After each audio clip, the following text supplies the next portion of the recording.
Welcome to Take a Timeout with Dustin Sullivan, a production of the Can Do Group. Can Do Group is a 501c3 nonprofit provider of services for adults with developmental disabilities and is pleased to bring you this podcast. Today, Dustin's guest is Chad Wagner. Coach Wagner is a 1995 graduate of Van Buren High School and 2000 graduate of University of Findlay. He graduated with a bachelor's in exercise science. And an interesting tidbit was he was a transfer actually from BG one of those years, came to U of F playing baseball. He has been a strength and conditioning coach pretty much ever since you graduated for University of Findlay for 22 years. So let's turn it over to the host. Go Falcons. No. No, We're Oilers. No, Go Van Buren Knights. Oh, there you go. So. Have you always lived in Findlay area? I have. Born and raised. Yep. How many siblings do you have? I've got one. I've got a brother, Ryan Wagner. He's a doctor over in the, Bellevue area. Yeah. We see you played baseball. Is there? I can't see what that thing is. Keep moving left. We see you played baseball. Is there any other sports you played as well? In high school, I did. I was 3 sports. I played football in the fall, and then basketball in the winter, and baseball in the spring, and then baseball summer long. I think if I would go back in time, though, I would have not played basketball. I would rather wrestled, but that's just the way it is. Both my boys are wrestlers, so I've kind of fallen in love with that sport now. So I need a time cube just to go back and go back and do that one over again. Which is interesting because that leads into our next question. I was going to ask, so out of 3 sports, which one was the most brutal and most difficult to play? Most intense? Well, the one that got you hurt the most was basketball, to be honest. That surprises me. It's the strange part. I mean, I had injuries in all of them. Now I broke my nose 3 times in 9 different places, and two were baseball. But basketball is one where I got banged up the most, not football or baseball. But That kind of surprises me, that football wouldn't be more. well, I was a quarterback and a safety, so that makes sense. I wasn't in the box a whole lot. Your sport you ended up playing was baseball. Was baseball always your favorite, or did you like something else better? No, that one hit me young. I had a young coach. So it was a little league. I mean, I think I might have been 10 or 11 years old, and he sparked something just because and it gets me emotional when I talk about him. But I mean, he put something in me that it lasted through high school, and I knew it. I knew it was my sport, so it was just the one that I couldn't wait to get to practice for. I couldn't wait to stay. I couldn't wait to do the extra things, and just knew that was the one for me. Yeah. So, which baseball team do you like? Professionals. I gotta say it out loud. Cincinnati Reds. That's Reds. I know. They're getting there. Oh, they've been getting there for a long time. This year will be their year. Yeah, I got roped in with that when I was, back in 1990 when they won the World Championship and stuff, and I was young and impressionable with Chris Sabo and Eric Davis and Pete Rose. Pete Rose is my all-time favorite baseball player. Me too. So. Did you have any other offers from universities to play baseball? What made you choose University of Findlay? Well, I had a preferred walk-on. You got to remember this was 1995, so recruiting is not like what it was. Coaches weren't going out and trying to sell their players and stuff. It was all the local people knew about me and had some showcases and stuff. So I had some walk-on opportunities at other places. I had a scholarship here, so that's why I chose to stay. It was a difficult decision because I didn't want to stay in town. I think most kids want to leave, but this is a school that I think you have an opportunity to make it college whether your parents live on the other side of town or not. So I did a good job of making it still my college experience, and glad that I chose this place. This is probably one of the best colleges in Ohio, I think, for a Little school. Yeah, you're not wrong. Do you still hold a record with your 372 career average? I'm still second in the record books. Mm-hmm. I don't want to bring up anything that bad there, but I know the guy that's ahead of me had about half the at-bats I did. But it's okay. I'm not bitter about it. But no, I'm second all time still.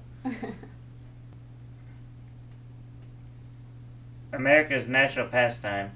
What is your favorite thing about the sport? Oh, man, that's a tough one because for me I was a catcher for most of my career, so it was the involvement of because I finished my last 2 years in left field, And that was a lot different. That was But, something. I mean, for me, it was when you're a catcher, you're in charge of everything. So it was fun, but I think it's more of a strategic game than what people understand. I think it's just as simple as catch it, hit it, and throw it. But it's not. I mean, there's a lot of things that are awareness has to happen and stuff. And it was, for me, probably my favorite thing was hitting. See if you could take the cover off of it. That's why I didn't like slow pitch softball when college was done. It was not enjoyable for me. It was just. You know, it's crazy. Playing in the outfield is hard because you don't know where the ball is going to land. Right. And when you're a catcher, it's kind of hard too because you get beat up a lot being a catcher. You do. I had some interesting bumps and bruises over the years, that's for sure. But and the biggest one when you're a kid is not to blink when the guy swings the bat. You got to keep those eyes open. That's a tough one to learn when you're 10 years old, right? And the guy's swinging a bat right in front of you. Because catchers are supposed to be the best hitters, supposedly. Are they? They're supposed to I be. don't know about that. No, he's not wrong. They're usually Really? they're usually up there, yeah, because they've Yeah. got good hand-eye coordination, all different things. Oh, that's true. Do you have any memorable moments as an athlete you would like to share? Oh, well, I mean, man, there's so many. That's what's different about baseball. I mean, it's just you play so many games. And there's That's so true. many games. There's so many things you can talk about and different things. And I think what I enjoyed the most was our Florida trips in college, getting down and playing on the fields that had no bad bumps. Because when we played here, it was at Swale Park. We called it the Swale Dome, and it was you never got a good hop in the outfield. And even if you're in left field, you had to act like a catcher because you didn't know where the ball was going to go. But those Florida trips for me were a lot of fun. You get away with the guys. You're staying in the hotels, and you're just rolling the ball out in 85-degree weather, and away you go. Yeah, because I think John used to go to those tournaments too. Oh, yeah. You know what I like about baseball? It's just good family sport. It is. And it's funny because my wife's not a big sports fanatic. I've turned her into a Browns fan on accident, which, sorry, honey, if you see this, but she's going to suffer with me. But she's very eager to get to baseball games in the summer with the family and go watch and stuff. And we've got guys that work for me that are actually working in the MLB, so we get our chances to get out and go watch a lot of AA and AAA ball. Who do you know in the MLB? Well, my former assistant, Travis Robertson, is no longer with the Indians, but he was for 3 years. He just took a different job. He was the AAA guy for the Columbus Clippers. And then Dylan Centula's bounced around. He's with, I want to say he's with the Diamondbacks right now. And then a guy I went to college with, not any relation, I don't get out there, but he's the head athletic trainer for the Dodgers. So Neil Ramp, who's also an Oiler. All those guys are Oilers. So More connections. That would have been cool if we could actually. Neil's a busy Kevin man, knows him trust too, me. I think. Yeah. I've heard of him before. Tell us more about what a strength and conditioning coach does. So that's a very open-ended question. Do we have an hour or two, or how long have we got to get into the stuff? So, it is a profession of passion. Is the best way to describe it. You have to understand that it's not just about pushing weight. It's not just about getting bigger and faster. There is a mental aspect to what we do that I think is very important because you're developing young kids into adults on both sides, male and female. So I think with what we do, it's an all-encompassing thing. We call ourselves the fitness bartenders, right? I mean, we know everything about everybody, inside out, upside down, and backwards. So when you hear about these kids talking about Coach Wags and all that stuff, it's just because I'm around them so much. I mean, we spend a lot of time together with the athletes that we have and the things that we do. So to say what it is, I mean, there's a lot that goes into it. I mean, it's can you press the people through their uncomfortable spots? Can you create new trajectories for goals and different things these kids are looking for? Can you actually listen to what they want and be able to help them get to where they need to go?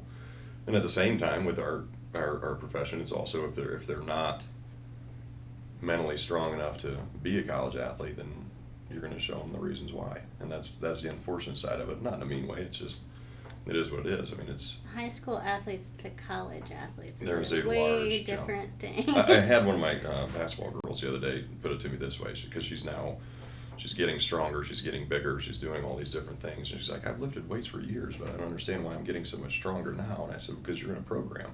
It's all encompassing.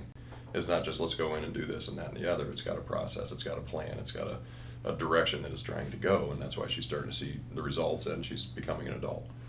I joke with freshman football players, they haven't grown into their man body yet. That's my job, right? We're going to do that and take care of that. So, but the mental development is probably the largest piece of the puzzle more than the bench pressing and the squatting. Do you need to be at all the University of Findlay sporting events? There is no way possible that I could do that.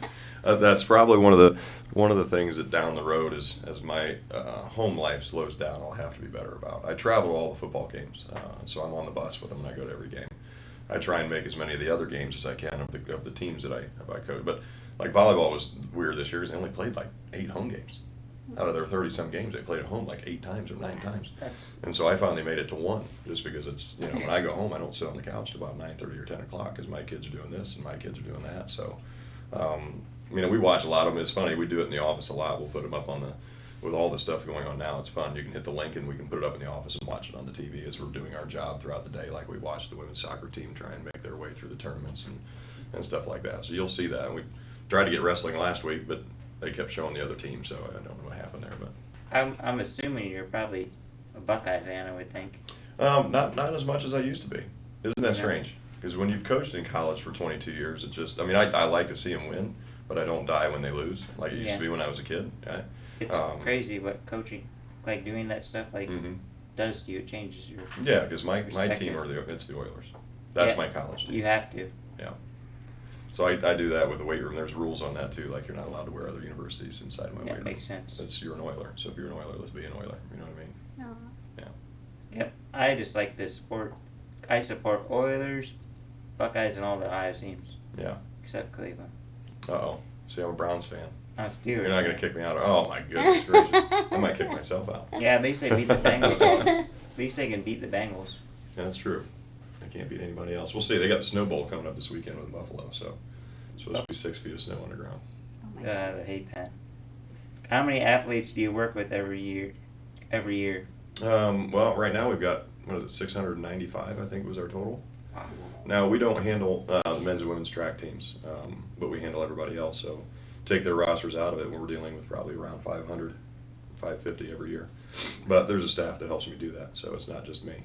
It used to be me. There was 10 years of just me, and then what that became was something that I wanted to develop. I wanted to turn this place into it has a strength program, not just a strength coach. So we've got 2 full-time assistants, a graduate assistant, interns, and a lot of my guys have gone on and gotten very good jobs after they've left here, and I hang out here because I love it here. So, Have you been working at university since you graduated? You must love your job. What do you like most about it? well, I have worked here for my entire career, and I always joke about that because since I graduated from here, I say Findlay has such a high graduation rate because they just give you a job if you can't find one. But I started off as a GA for a year, and then I took over at 24 as the head strength coach. So at the time, I was the youngest strength coach in the country. But what was the second part of that question? What do you like most about your What do I job? like most? Watching freshmen turn into sophomores. That's the thing.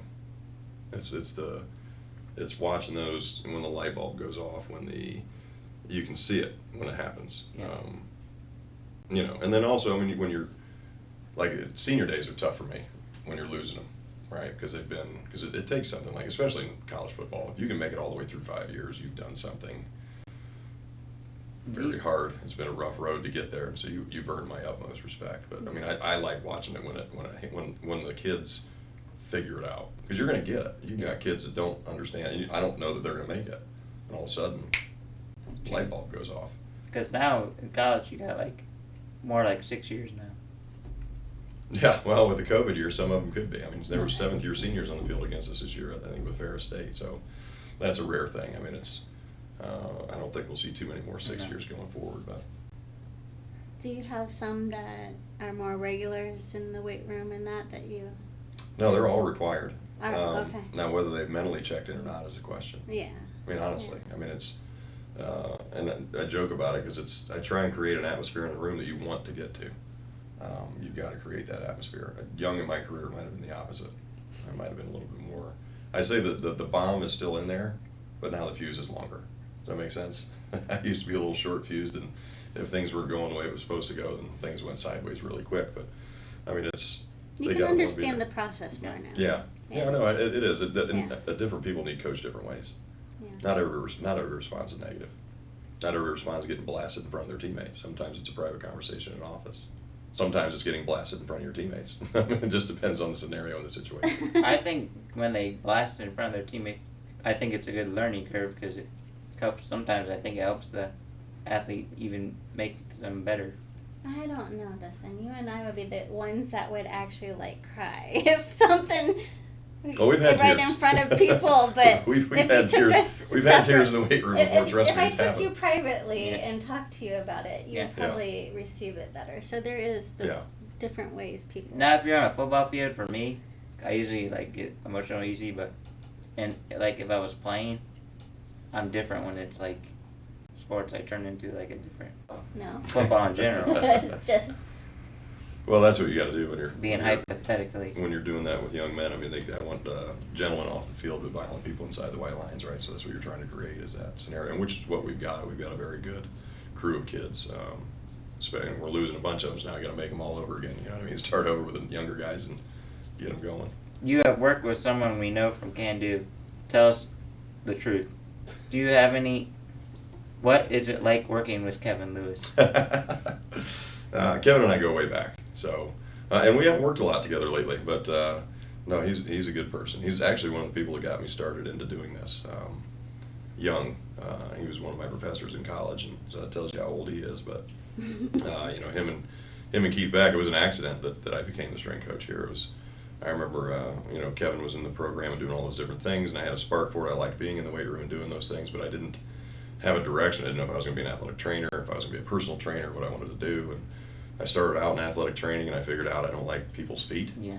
So I'm not taping ankles and feet for my entire life. So that kind of pushed me off. And then I love the weight room. So Keith Beck's like, hey, you should look into this strength and conditioning thing. So that kind of happened. And Kevin was one of the professors. And it was just strange when so Keith Beck, who passed away a couple of years ago, is the reason why I became the strength coach here, because there was a new GA opportunity in the strength department here. It was a brand new thing. Like, it was just this young thing. They just started it, and he's like, you should do this. You need your master's. You got to do this. And I said, I don't know if I want to do that. I can go make money right now. I graduated. I'm done. And it was the greatest gift he ever gave me. As soon as I got in that floor, I knew I wasn't a personal trainer. I was a strength coach. I love the groups, the fire, the 35 deep, and the sweat, and all the stuff and the things. And that's not what personal training is. It's working one-on-one with somebody who could be 80 years old or 8 years old. I like the group stuff. I like what we do. So did you know Luke Montgomery too? I know Luke. I mean, I've met him a couple times, yes. I think his dad was a legendary player for the Miami, Ohio. Yeah, he was, and he's more my age. So he was at Findlay High School, I believe, when I was at Van Buren High School. So around the same age. I can't say same graduation year, but close. Do you have any life mottos you live by? Well, don't be a hypocrite. That's good. I mean, if it's people joke, and you have to live it too. So I train 5 days a week and try and show these kids that I'm still going to do those things. Now I can't do what I used to do, but if you're going to lead by example, be the example. But you need to be able to not be a hypocrite about it. One of my mottos I never really am good with, but I think stereotypes a good thing to stay away from. Yeah, there's no doubt about that. You got to respect. You want people to respect you. Got to respect them back. Yeah. That's a good thing for the football field.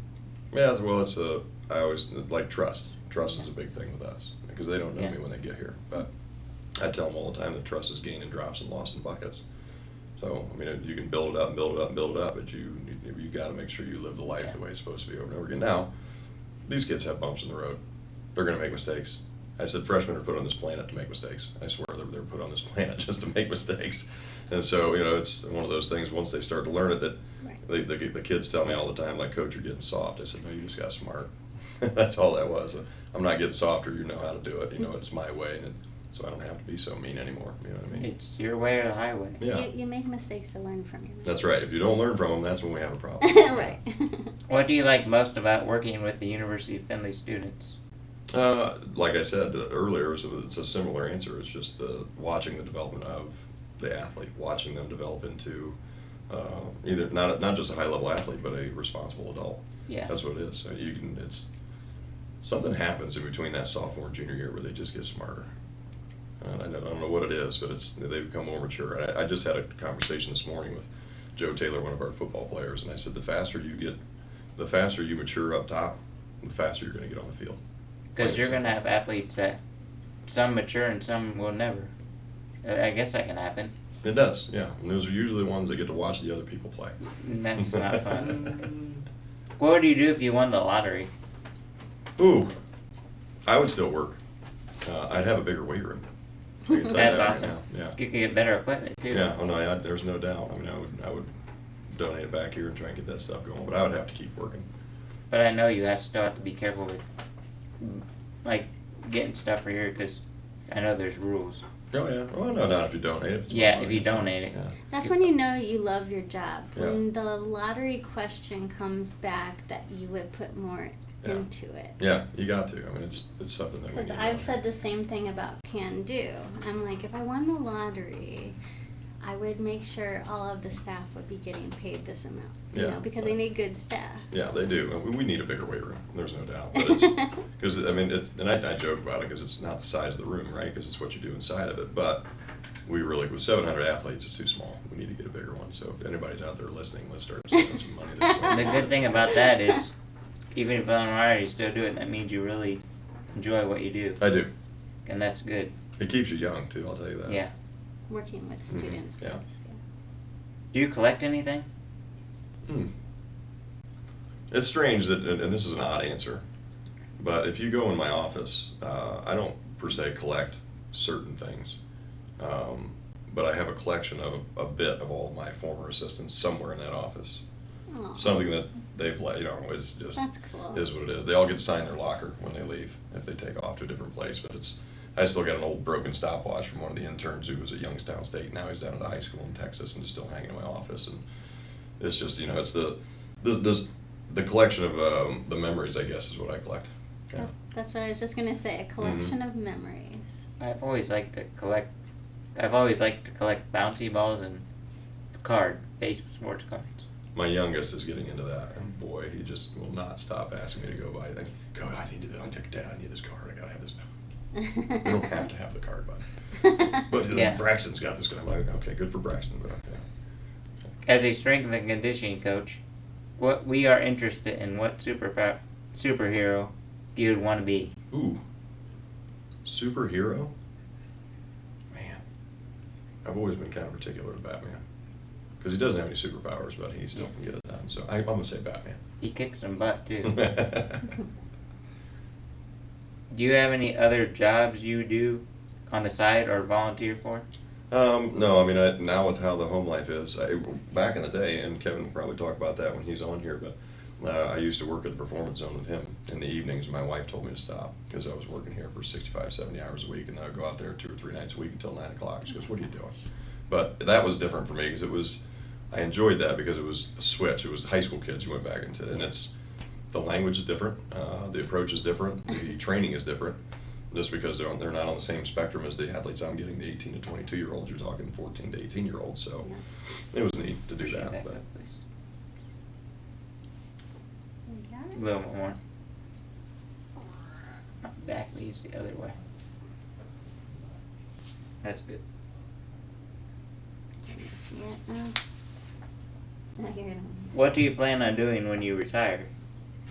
I'll be toes up on a beach somewhere. That's me. If I could, I would live in Hawaii. Yeah, I think we want to go somewhere warmer and Yeah. all those different things. I mean, I love Ohio. I like the changing of the seasons and stuff, but I'd like to travel with my wife, honestly, just to be able to get around the world and see different places. Now for the famous final tricky question. Okay. Do you consider a hot dog a sandwich? A what? Hot dog a sandwich. I tell athletes hot dogs are one of the top 5 things you should put across your teeth. So, do I consider it a sandwich? I mean, it is in between. No, it's not a sandwich. I don't think so. And it's on bread, but I don't. It's a really. That's a great question, by the way. It's an artery clogger. Yes, it is. Getting ready to happen. Yeah. Yeah. Well, thank you for taking a time out with Dustin. You're welcome. I Dustin enjoyed it. today. It was nice getting to know you, Chad. And we hope everyone else enjoyed getting to know a little bit about you too. That's all, folks. Beep, beep, beep, beep. Thank you for joining today's podcast of Take a Timeout with Dustin Sullivan, a production of Can Do Group. This podcast is made possible by the support of local businesses and community members like you. Thank you. Want to be part of the action? You can help Can Do Group continue supporting adults with developmental disabilities by donating at www.candogroup.org.